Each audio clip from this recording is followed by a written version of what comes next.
একবার মক্কার দুইটা প্রসিদ্ধ গোত্র আব্দে মানাফ, একটা হচ্ছে আব্দে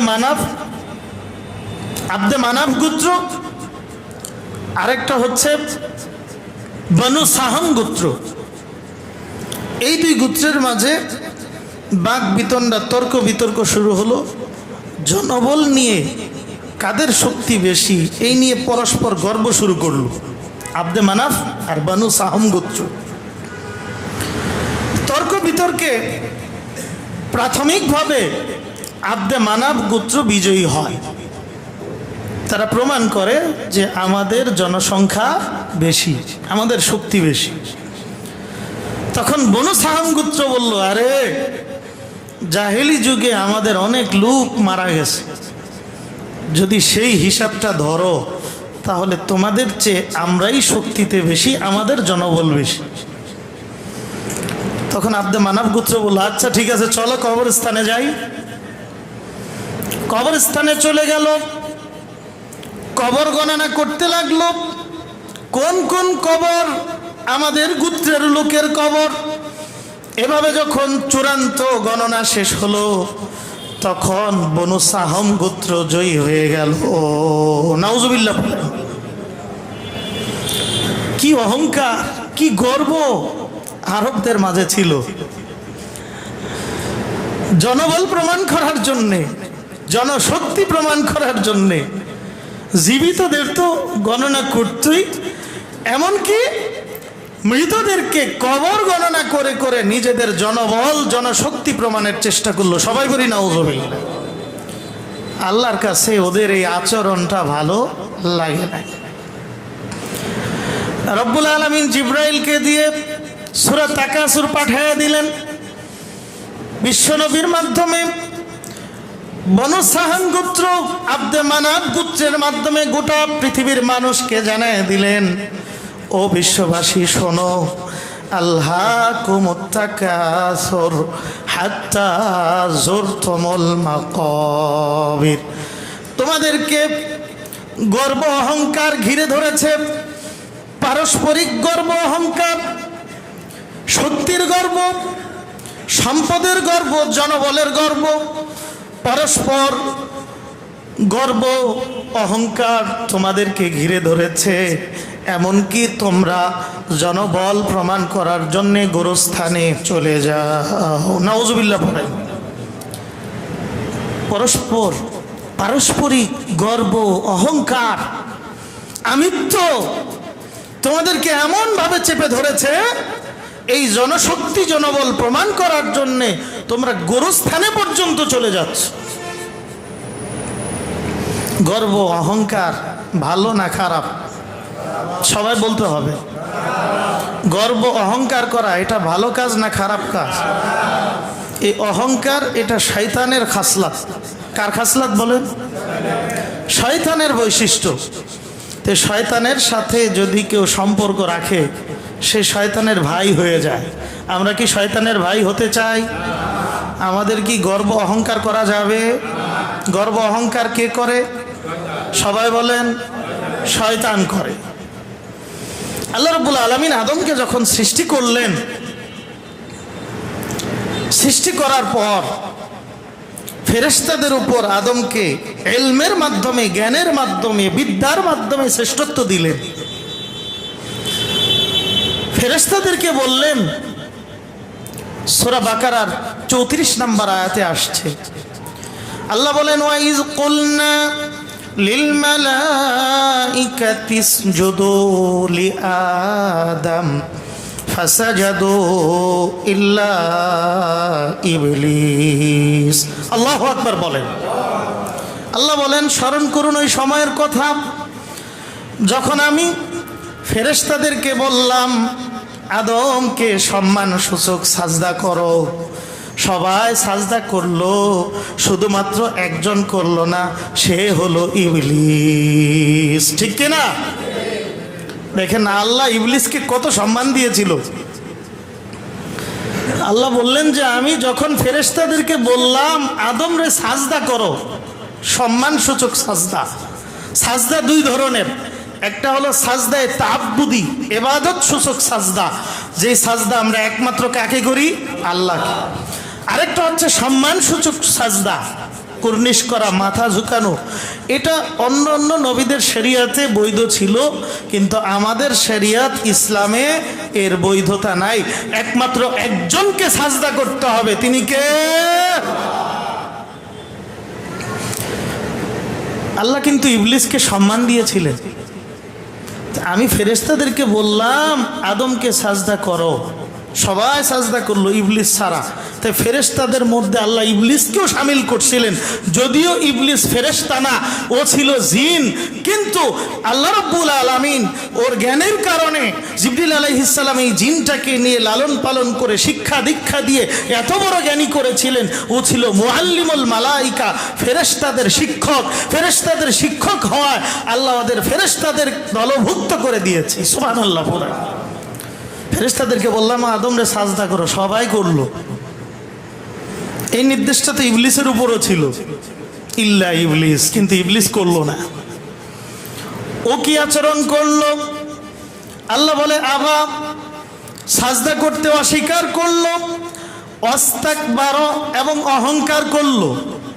অস্বীকার করলো এবং অহংকার করলো। অকানা মিনাল কাফিরিন, আমি আল্লাহর নির্দেশ লঙ্ঘন করার কারণে ও কাফের হয়ে গেল। নাউজুবিল্লাহ পড়েন। চিন্তা করছেন?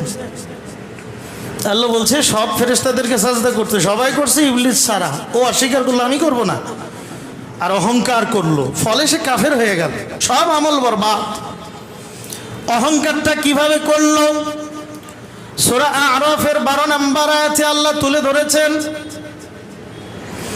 ক্বালা মা মানাআকা আল্লা তাসজুদা ইয আমারতুক। আল্লাহ ইবলিসকে জিজ্ঞাসা করলেন যখন সে সাজদা করতে অস্বীকৃতি জানালো, এই ইবলিস বলো, কোন শক্তিতে, কোন পাওয়ারে, কোন ক্ষমতায় তুমি আদমকে সাজদা করতে অস্বীকৃতি জ্ঞাপন করলে? এবার ইবলিস কথা বলে, যুক্তি দেয়। ক্বালা খালাকতানি মিন নার ওয়া খালাকতাহু মিন তিন। আমি কেন অস্বীকার করলাম? কারণ হলো আপনি আমাকে সৃষ্টি করছেন আগুন দিয়ে, আর আদমকে সৃষ্টি করছেন মাটি দিয়ে। আগুন হচ্ছে গরম, মাটি হচ্ছে ঠান্ডা। আগুন হচ্ছে হালকা, যার গতি ঊর্ধ্বমুখী, আগুন ধাউ ধাউ করে উপরের দিকে ওঠে। আর মাটি ভারী জিনিস, মাটির গতি নিম্নমুখী। যে জিনিস গরম সে ঠান্ডার কাছে, যে জিনিস উঁচু সে নিচু জিনিসের কাছে আত্মসমর্পণ করতে পারে না। সবাই বলি নাউজুবিল্লাহ। আল্লাহর সামনে কোনো যুক্তি চলবে? চলবে? বাস, ফলে সে বরবাদ, কাফের হয়ে গেল। তাহলে অহংকার এটা তো ইবলিসি খাসলত, ইবলিসি স্বভাব। ইবলিস ছাড়া কেউ অহংকার করতে পারে না। আর যদি আসমান জমিন নভমণ্ডল ভূমণ্ডলে অহংকার করার মতো ক্ষমতা থাকে, শুধু একজনের আছে, তিনি কে? আরো চিৎকার দিয়ে, তিনি কে? অহংকার করলে একজনই করতে পারেন, আল্লাহ। আবু হুরায়রার বর্ণনা সুনানে আবু দাউদ গ্রন্থে আসছে। বিশ্বনবী বলেন, হাদিসে কুদসিতে আল্লাহ বলেন,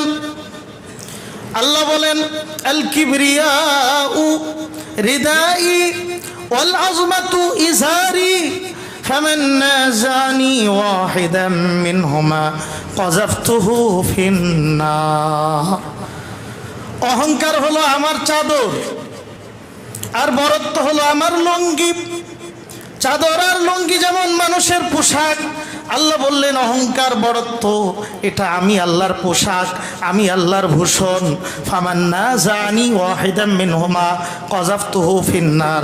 কেউ যদি আমার এই পোশাক নিয়ে টানাটানি করে, কেউ অহংকারী হতে চায়, কেউ যদি দাম্ভিক হতে চায়, কেউ যদি বরত্ব প্রকাশ করতে চায়, আমি তাকে জাহান্নামে নিক্ষেপ করব। নাউজুবিল্লাহ পড়েন। কি বুঝা গেল? কি বুঝলেন? অহংকার করা যাবে। অহংকার কার ভূষণ? আল্লাহ। অহংকার করলে একমাত্র তিনিই করতে পারেন, কোনো মানুষের পক্ষে অহংকার মানায় না। কি দিয়ে অহংকার করব আমরা? যদি কিছু দিয়ে অহংকার করার থাকে সেটা তো মাটি আর পানি। আল্লাহ আমাদেরকে মাটি পানি দিয়ে সৃষ্টি করছে।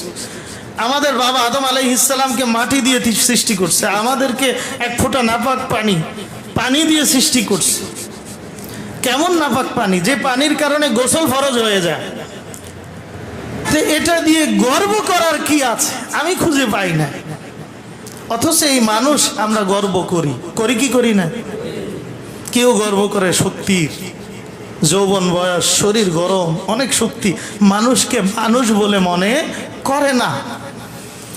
এই বৃদ্ধ বাবাকে জিজ্ঞাসা করো, ওই যে আমার ডানে বামে বৃদ্ধ বাবা জাতিকে জিজ্ঞাসা করো, তোমার মতো যুবক একদিন তারাও ছিলেন, স্বপ্নের মতো তাদের যৌবন হারিয়ে গেল, তাদের চেহারার সৌন্দর্য, শরীরের সৌন্দর্য নষ্ট হয়ে গেল, চামড়ার মধ্যে ভাঁজ পড়ে গেল, চামড়া ঢিলা হয়ে গেল, দাড়ি চুলগুলো সাদা হয়ে গেল, শক্তি খর্ব হয়ে গেল, সেই সাহস দূর হয়ে গেল। এমন তোমাকেও একদিন বৃদ্ধ হতে হবে। কথা বলেন ঠিক কি না? এই বৃদ্ধ হওয়া আমাদের সামনে আসে না নাই? এই বার্ধক্য আমাদের সামনে আসে না নাই? এই জন্যে যৌবনের শক্তির অহংকার করা যাবে না। অনেকে অহংকার করে ক্ষমতার। ক্ষমতা কোনোদিন স্থায়ী হয় না। আজকে তোমার হাতে, আগামী দিন আরেকজনের হাতে। কি বলেন ঠিক কি না? আজকে তুমি মেম্বার, আগামী পিরিয়ডে আরেকজন মেম্বার হবে। আজকে তুমি চেয়ারম্যান, আগামী পিরিয়ডে আরেকজন চেয়ারম্যান হবে। আজকে তুমি উপজেলা চেয়ারম্যান, আগামী পিরিয়ডে আরেকজন হতে পারে। আজকে তুমি এমপি, আগামী পিরিয়ডে আরেকজন হতে পারে। আজকে তুমি মন্ত্রী, আগামী পিরিয়ডে আরেকজন হতে পারে। আজকে তুমি প্রধানমন্ত্রী, আগামী পিরিয়ডে আরেকজন হতে পারে। এই ক্ষমতা স্থায়ী নয়, এই ক্ষমতার গর্ব করা উচিত নয়। ঠিক কিনা? ক্ষমতার গর্ব করা যাবে, কারণ এটা অস্থায়ী।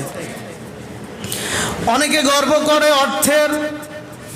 এক সময় একজোড়া ভালো জুতো পরতে পারে নাই, এক সময় ভালো একটা জামা গায়ে দিতে পারে নাই, এক সময় ঘরে একবেলা খাবার ছিল না। এমন মানুষগুলো হঠাৎ আঙ্গুল ফুলে কলা গাছ হয়ে যাওয়ায় অনেকে মানুষকে আর মানুষ মনে করে না। এমন লোক আমাদের সমাজে আছে না নাই? আরো জোরে আছে না নাই? ও বন্ধু, ও ভাই, তুমি দরিদ্র ছিল, আজকে আল্লাহ তোমাকে ধনী করেছেন, অর্থ দিয়েছেন, তোমার তো শুকরিয়া আদায়ের দরকার। আমার বাবা কত কষ্ট করছে, আমার দাদা কত কষ্ট করছে, আমাকে আল্লাহ কত অর্থ দিয়েছে, কত ভালো রাখছে, আল্লাহ শুকরিয়া তোমার। কথা বলেন ঠিক কিনা? তা না করে তুমি এখন অহংকার করছো। মনে রাখতে হবে, নদীর এপার ভেঙে ওপার গড়ে, এই তো নদীর খেলা। সকাল বেলার ধনী রে তুই, ফকির সন্ধ্যাবেলা। কথা বলেন ঠিক কিনা? সকালের ধনী, ফকির সন্ধ্যা। আল্লাহ করতে পারে কি পারে না? তোমার বসুন্ধরার দোকান, আলামিন বাজারের দোকান, এই সবগুলো আগুন লেগে তছনছ হয়ে যেতে পারে কি পারে না? তোমার গাড়ির ব্যবসা, গাড়ি অ্যাক্সিডেন্ট করে ধ্বংস হয়ে যেতে পারে কি পারে না? কিসের অহংকার?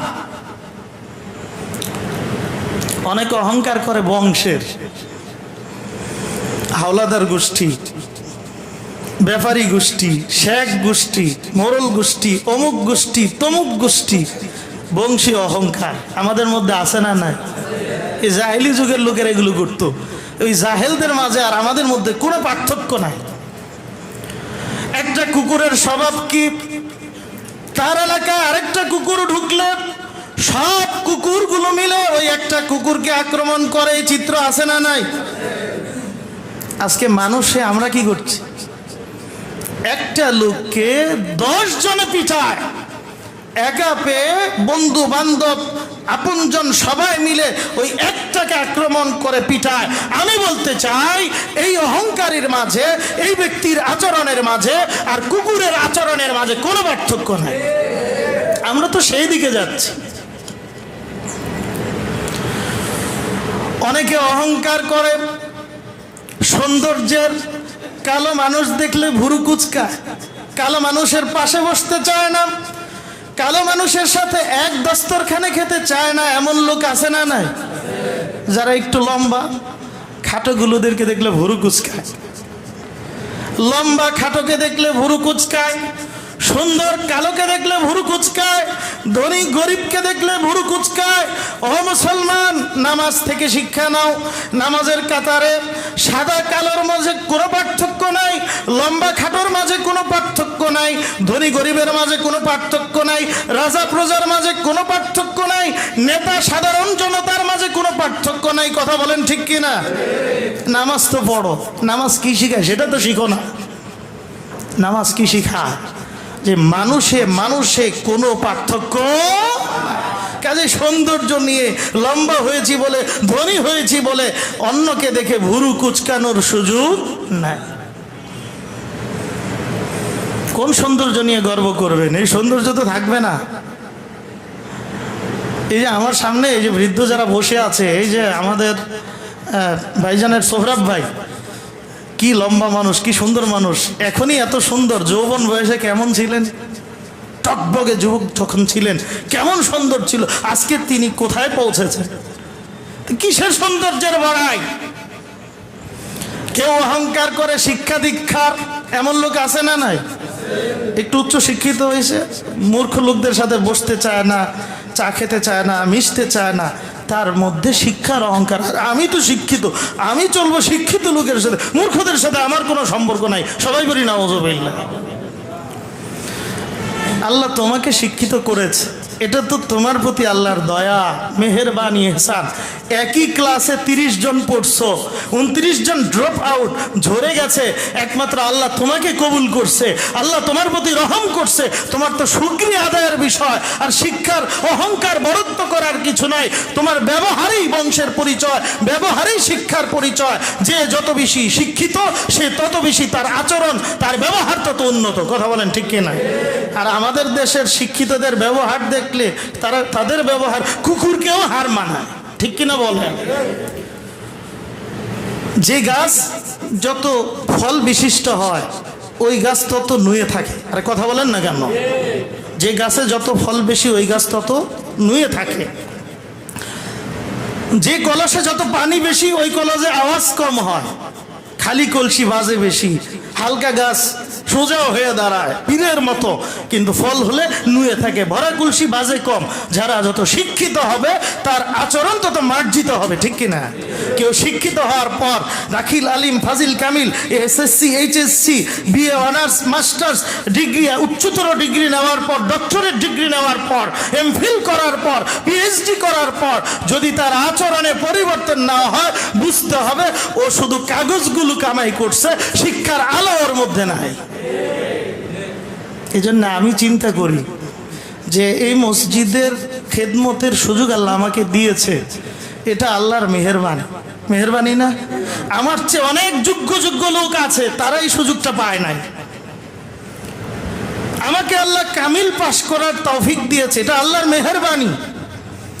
কিন্তু আমাকে মানুষের সাথে এমনভাবে মিশতে হবে, এমনভাবে চলতে হবে, মানুষ যেন বোঝে যে আমাদের হুজুরের চরিত্র দেখে বোঝা যায় ওনার আখলাক, চরিত্র, আদব, কায়দা, ব্যবহার যদি এমন হয় 1450 বছর আগে যিনি আমাদের আইডল, আমাদের মডেল, আমাদের আদর্শ বিশ্বনবী সাল্লাল্লাহু আলাইহি ওয়াসাল্লামের চরিত্র কেমন ছিল, ঠিক কিনা বলেন?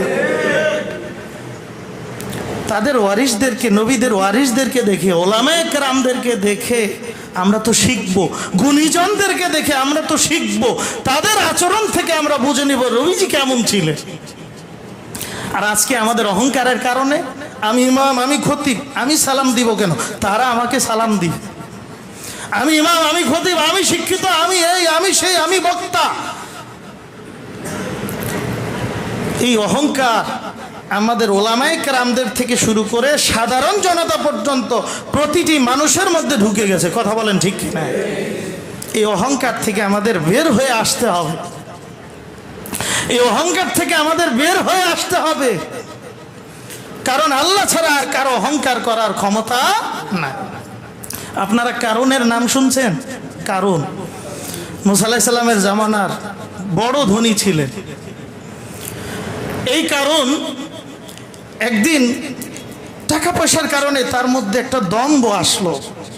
ভাব, খুব সুন্দর ডিজাইনওয়ালা একটা চাদর হিসেবে একটা কাপড় গায়ে জড়িয়েছে আর একটা লুঙ্গি হিসেবে পরিধান করেছে। বিশ্বনবী বলেন, আবু হুরায়রার বর্ণনা বুখারী মুসলিমে আসছে, বাইনামা রাজুলুন ইয়াতাবাখতারু ফি বুরদাতাইন, একদিন একটা লোক কোন এক নবীর উম্মতের কারণ সে দুইটা চাদর পরে, একটাকে জামা হিসেবে একটাকে লুঙ্গি হিসেবে পরে, ইয়াতাজালজালু বাইনামা রাজুলুন ইয়াতাবাখতারু ফি বুরদাতাইন ওয়াকাদ আ'জাবাতহু নাফসুহু, দুইটা চাদর একটা লুঙ্গি একটা জামা পরে নিজের দিকে বারবার তাকায়, আমি কত দামি কাপড় পরেছি, আমার মতো কয়জন পারে। এইভাবে অহংকার করে দম্ভ করে জমিনে চলছিল। ওর মুগ্ধতা ওকে অবাক করছিল, ওর ধনাঢ্যতা ওকে অবাক করছিল, ওর অহংকার ওকে মুগ্ধ করছিল। এইভাবে যখন চলল খুশিফা বিহিল আরদ, আল্লাহ জমিনকে বললেন, ও জমিন, আমার জমিনে কারো অহংকার চলবে না, কারণ অহংকার করে চলছে, তুমি জমিন কারণকে গ্রাস করে নাও। নাউজুবিল্লাহ পড়েন। সাথে সাথে জমিন তাকে গ্রাস করে নিল। সে কিয়ামত পর্যন্ত জমিনে দাপতে থাকবে। মনে রাখবেন যে যত বেশি অহংকার করবেন, নিজেকে বড় মনে করবেন, তাকে তত বেশি নিচের দিকে নামাবে কে? আরো জোরে বলতে হবে কে? তত বেশি নামাই দিবে। এই জন্য হযরত ওমর ফারুক, উনিও তো খতিব ছিলেন মসজিদে নববীর। হযরত ওমর ফারুক একদিন খুতবায় বললেন, ইমাম বাইহাকি শুআবুল ঈমান গ্রন্থে নকল করেছেন, হযরত ওমর একদিন তার খুতবায় বললেন, ও মানুষেরা শুনুন, সামিতু রাসূলুল্লাহ সাল্লাল্লাহু আলাইহি সাল্লাম ইয়াকুল, আমি বিশ্ব নবীকে বলতে শুনেছি, মান তাওয়াদা লিল্লাহ রাফাহুল্লাহ, কেউ যদি বিনয় হয়, কেউ যদি বিনয়ী হয়, কেউ যদি নত হয়, কেউ যদি ছোট হয়, কেউ যদি নরম কোমল হয়ে বিচরণ করে, তাকে উঠায় দেয় কে? আরো জোরে কে? কি সুন্দর বাণী। নবীজি বললেন, কেউ যদি আল্লাহর জন্য বিনয়ী হয়, তার সম্মান মর্যাদা আল্লাহ বাড়ায়া দেয়। এই কথা কি আমাদের বিশ্বাস হয়? আমাদের বিশ্বাস হয়? আমরা যদি বিনয়ী হই, নরম হই, কোমল হই, অহংকার মুক্ত হই, আমাদের সম্মান আরো বাড়ায় দিবে কে? নবীজি বলেন, ওয়াহুয়া ফি নাফসিহি হাকির ওয়া ফি আ'য়ুনিন নাসি কাবীর। এই লোকটা নিজের নিজে ছোট মনে করে, কিন্তু লোকেরা তারে অনেক বড় মনে করে। সুবহানাল্লাহ। এরপর বিপরীত, ওমান ইস্তাকবারা ওয়াদাহুল্লাহ, কেউ যদি অহংকার করে, নিজের বড় মনে করে, তারে দাবায় দিবে কে? আরো জোরে কে? কেমন দাবাবে, কেমন নামাবে জানেন? যেটা কল্পনাও করা যায় না। ওহুয়া ফি নাফসিহি কাবীর ওয়া ফি আ'য়ুনিন নাস হাকির হাত্তা আন্নাহু লা আহওয়ানু মিনাল কালবি ওয়াল খিনজির। এই লোকটাকে আল্লাহ এত নিচে নামায়, একটা শূকর কুকুরের চাইতো এই অহংকারীকে মানুষেরা ঘৃণা করে। ঠিক কিনা বলে? একটা শূকর কুকুর যদি আঘাতপ্রাপ্ত হয়, মানুষ মায়া করে, আরে ও তো আল্লাহর একটা সৃষ্টি, কত কষ্ট পাচ্ছে। আর একটা অহংকারী যদি আঘাতপ্রাপ্ত হয়, একটা অহংকারী যদি অসুস্থ হয়, একটা অহংকারী যদি আহত হয়, অ্যাক্সিডেন্ট করে, একটা অহংকারী যদি মারা যায়, কয়েকটা কুকুর মারা গেছে, যতটুকু আফসোস হয়, এইটার জন্য আমাদের এতটুকু আফসোস নাই, কারণ এটা ছিল দাম্ভিক, এটা ছিল অহংকারী। সবাই বলি নাউযুবিল্লাহ। এই জন্য অহংকার করা যাবে। তিনটা জিনিস মানুষকে ধ্বংস করে। জোরে বলেন কয়টা? আর তিনটা জিনিস মানুষকে নাজাত দেয়। তিনটা জিনিস আপনাকে জাহান্নামে পৌঁছাবে, ধ্বংস করবে, মানে জাহান্নামী করে দিবে। আর তিনটা জিনিস আপনাকে আমাকে নাজাত দিবে। এগুলো জানার দরকার আছে না নাই? যেই তিনটা আমল আমাদেরকে নাজাত দিবে, এই হাদিসটা আবু হুরায়রা রাদিয়াল্লাহু আনহু বর্ণনা করছেন, ইমাম বাইহাকি শুআবুল ঈমান গ্রন্থে নকল করেছেন। বিশ্বনবী বলেন, সালাসুন মুনজিয়াত, তিনটা আমল বান্দাকে নাজাত দেয়, ও সালাসুন মুহলিকাত, তিনটা আমল বান্দাকে ধ্বংস করে। যেই তিনটা আমল নাজাত দেয়, এক নাম্বার আমল তাকওয়াল্লাহ ফিস সিররি ওয়াল আলানিয়া, গোপন প্রকাশ্য দুই টাইমেই আল্লাহকে যে ভয় করে। সুবহানাল্লাহ পড়েন। আমাদের অবস্থা দুই রকম, হয়তো মানুষের সামনে থাকি অথবা নির্জন নিরালায় একাকী থাকি, গোপনে প্রকাশ্যে, দুই অবস্থায় যে আল্লাহকে ভয় করে, আল্লাহকে ভয় করতে হবে গোপনে প্রকাশ্যে, উভয় অবস্থায়। কথা বলেন ঠিক কিনা? আমরা আল্লাহকে প্রকাশ্যে ভয় পাই, লোক সম্মুখে দেখায় আমি বড় বুজুর্গ, আমি বড় নামাজি, আমি বড় পরহেজগার, কিন্তু যখন নির্জনে নিরালায় একাকী থাকি তখন আমার বুজুর্গি প্রকাশ পেয়ে যায়। কথা বলেন ঠিক কিনা? এই যুবক, এই যুবক, তুমি যখন নিরালায় নির্জনে তোমার কক্ষে থাকো, কম্বলের নিচে রাত 12টায় পর নারীর সাথে প্রেমালাপ করো, তুমি মনে করো কেউ জানে না, কেউ দেখে না, কেউ শোনে না, একজন শুনে একজন দেখে, তিনি কে? তুমি যখন গার্লফ্রেন্ডের হাত ধরে পার্কে পার্কে ঘুরে বেড়াও, তুমি মনে করো আমার বাবা দেখছে না, মা দেখছে না, অন্য কেউ দেখছে না, মনে রাখবা একজন দেখছে। জুড়ে বলেন তিনি কে? আরো জোরে, তিনি কে? তাহলে গোপন প্রকাশ্য সর্বাবস্থায় একজনকে ভয় করতে হবে, তিনি কে? যাদের মধ্যে আল্লাহর ভয় থাকবে তার দ্বারা গুনাহ হবে না। যার মধ্যে এই বিশ্বাস থাকবে আমার একজন দেখেন, আমার একজন দেখেন, আমার একজন দেখেন, কেউ না দেখুক আমার আল্লাহ আমাকে দেখেন, ওই লোক কোনো জায়গায় গুনাহ করতে পারবে না। ঠিক কিনা বলেন? দুই নম্বর আল কাউলু বিল হক ফিস সাকাতি ওয়ার রিদা। কেউ খুশি থাক, বেজার থাক, যদি কেউ হক কথা বলে তাকে এই আমল নাজাত দিবে। সুবহানাল্লাহ পড়েন। আমরা কি হক কথা বলি? বলেন, আমরা কি হক কথা বলি? আর হক কথা বললে মাইকে কথা বলা যায়? বলা যায়?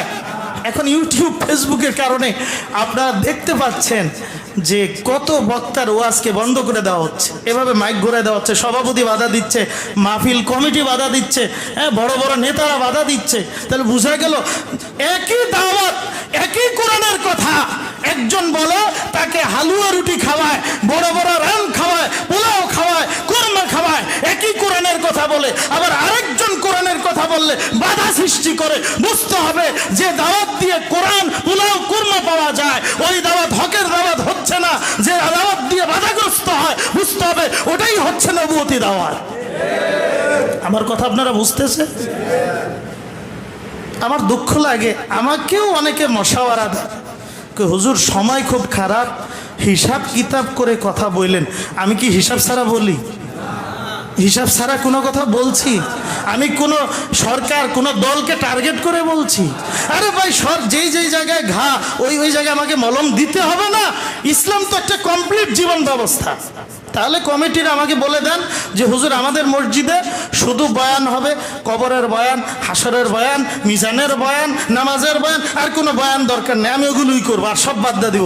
আপনার আল্লাহর কাছে জবাব দিবেন, কারণ ইসলাম নামাজে আছে, ইসলাম মসজিদে আছে, ইসলাম সমাজে আছে, ইসলাম রাজনীতিতে আছে, ইসলাম অর্থনীতিতে আছে, ইসলাম বিবাহ শাদীতে আছে। কথা বলেন ঠিক কিনা? একটা মানব জীবনের সব জায়গায় ইসলাম আছে। আপনি কেন আমার মুখ বন্ধ করতে চান? এবার আসেন, হক কথা বলবেন, জেল হোক, ফাঁস হোক, কি হবে? আর ইতিহাস ঘাটেন।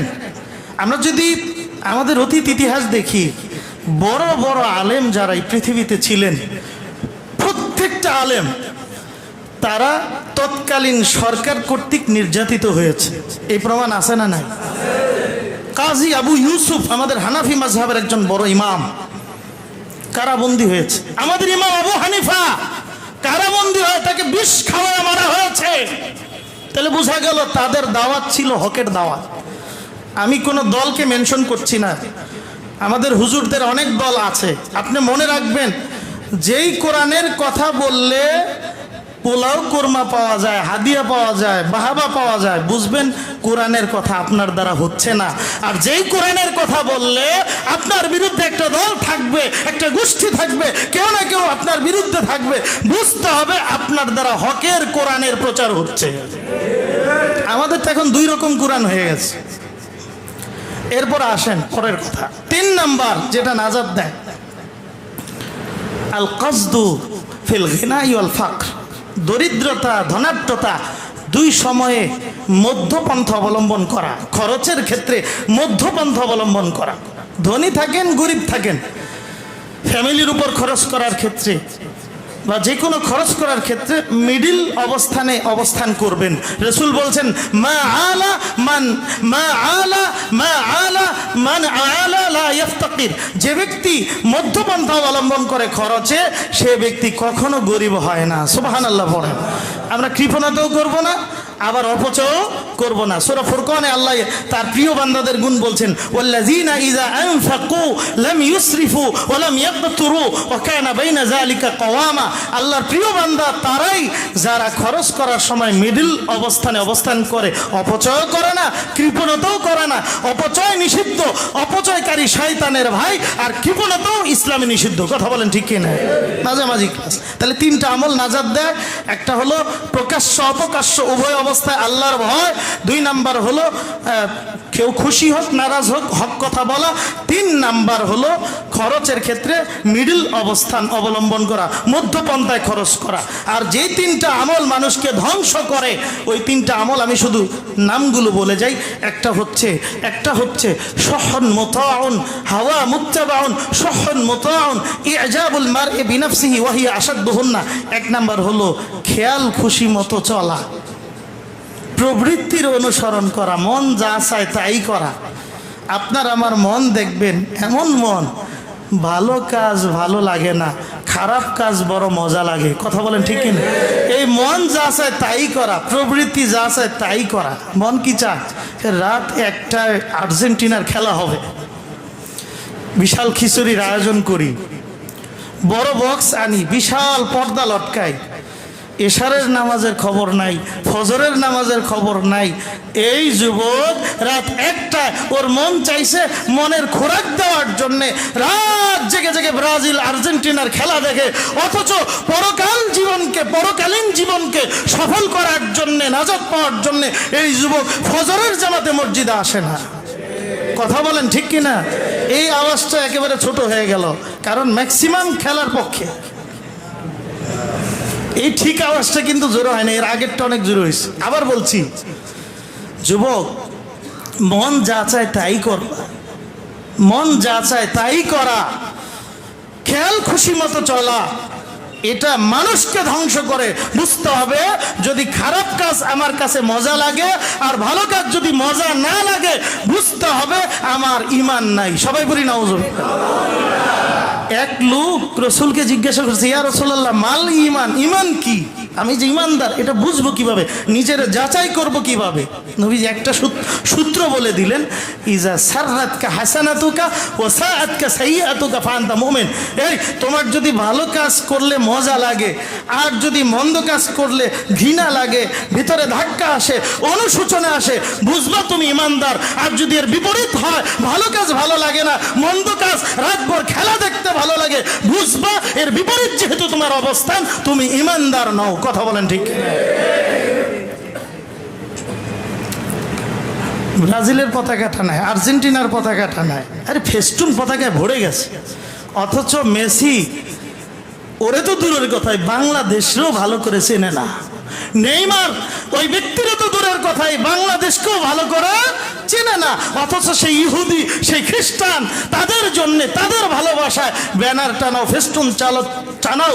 আর এই বাংলার লাল সবুজের পতাকার জন্যে যে তাজা রক্তগুলো ঝরে গেল, সেই বাংলার লাল সবুজের পতাকা পটপট করে উড়ানোর দরকার, সেই পতাকা বাঙালি উড়ায় না। ঠিক কিনা বলেন? এরা হচ্ছে দেশদ্রোহী, এরা হচ্ছে রাজাকার, এরা হচ্ছে যুদ্ধাপরাধী। কথা বলেন ঠিক কিনা? এরাই হচ্ছে দেশদ্রোহী, যারা দেশকে বাদ দিয়ে অন্য কি। আরে আমি তো আপনাদের খতিব, আমাদের বাংলাদেশ দল যখন খেলে, আমার তো খেলার নেশা নাই, তারপরেও যদি শুনি বাংলাদেশ হেরে গেছে, একটু হলো না খারাপ লাগে। কেন খারাপ লাগে বলেন তো? কেন? এটা দেশের মায়ায়। ওই পাকিস্তান হারে খারাপ লাগে না, ইন্ডিয়া হারে খারাপ লাগে না, অস্ট্রেলিয়া হারে খারাপ লাগে না, ব্রাজিল আর্জেন্টিনা হারে খারাপ লাগে না, কিন্তু যখন শুনি আমাদের বাংলাদেশের কেউ যে কোনো ইভেন্টটা হারছে, একটু হলেও খারাপ লাগে। এটা হচ্ছে দেশের ভালোবাসা। আর দেশপ্রেম তো ইসলাম আমাদেরকে শেখায়, আমার রসুল আমাদেরকে শিখিয়েছেন। এজন্য আলেমদের দেশপ্রেম নাই যারা এই কথা বলে বুঝতে হবে ডাল মে কুছ কালা হে, ওর মধ্যেই দেশপ্রেম নাই। যারা দেশপ্রেমের বেশি স্লোগান দেয় বুঝবেন ওদের ভিতরে দেশপ্রেমের বিন্দু মাত্র নাই। আর কথা বলেন না কেন? আসুন, এক নাম্বার হলো মন চাহি যা কিছু করা, এটা আপনাকে আমাকে ধ্বংস করবে। দুই নাম্বার কৃপণতা করা, বখিলি করা, এটা আপনাকে আমাকে ধ্বংস করবে। তিন নাম্বার সর্বশেষ নিজেকে বড় মনে করা। এই তিনটার মধ্যে জঘন্য হচ্ছে অহংকার। আল্লাহ রাব্বুল আলামিন আমাদের সকলকে হেফাজত করুন, সবাই বলি আমিন। যারা অহংকারী কিয়ামতের দিন আল্লাহ ওদেরকে উঠাবে হাসরের ময়দানে পিঁপড়ার মতো ছোট করে, পিঁপড়া। ওরে দেখেই বুঝতে পারবে। দেখবেন না মুয়াজ্জিন যারা মসজিদে আল্লাহর রাস্তে যারা আজান দেয়, মসজিদের খেদমত করে, এই মুয়াজ্জিনের গলা কিয়ামতের দিন উঁচু থাকবে। এদেরকে দেখেই লোকজন বুঝবে এই লোকটা দুনিয়ায় মুয়াজ্জিন ছিল, আল্লাহর ঘরে 5 ওয়াক্ত আজান দিয়েছে আল্লাহর জন্যে। এজন্য আল্লাহ ওর গর্দানকে সবার ঊর্ধ্বে উঠায় দিয়েছে। আর যারা অহংকারী বিপরীত, এদের দেখেও বোঝা যাবে এমন ছোট হবে পিঁপড়ার মতো। প্রত্যেকটা মানুষ তো হবে আদম আলাইহিস সালামের মতো 60 হাত লম্বা, কিন্তু যারা অহংকারী তারা হবে পিঁপড়ার মতো ছোট। লোকেরা দেখেই বুঝবে এই লোকটা অহংকারী। তো এই কিয়ামতের ময়দানে লজ্জার চাইতে বড় কোনো লজ্জা আছে? আমরা কি অহংকার করব? টাকা পয়সার অহংকার করা যাবে, শক্তির অহংকার করা যাবে, ক্ষমতার অহংকার করা যাবে, বংশী অহংকার করা যাবে, শিক্ষা দীক্ষা চাকরি পদ পদবীর অহংকার করা যাবে। বরং প্রত্যেকটা সেক্টরে মনে করতে হবে আমি একজন খাদেম, আমি একজন সেবক, আমি একজন খাদেম। কথা বলেন ঠিক কিনা? আল্লাহ আমাদের সকলকে বোঝার এবং আমল করার তৌফিক দান করুন, আমিন। ও আখির দাওয়ানা আনিল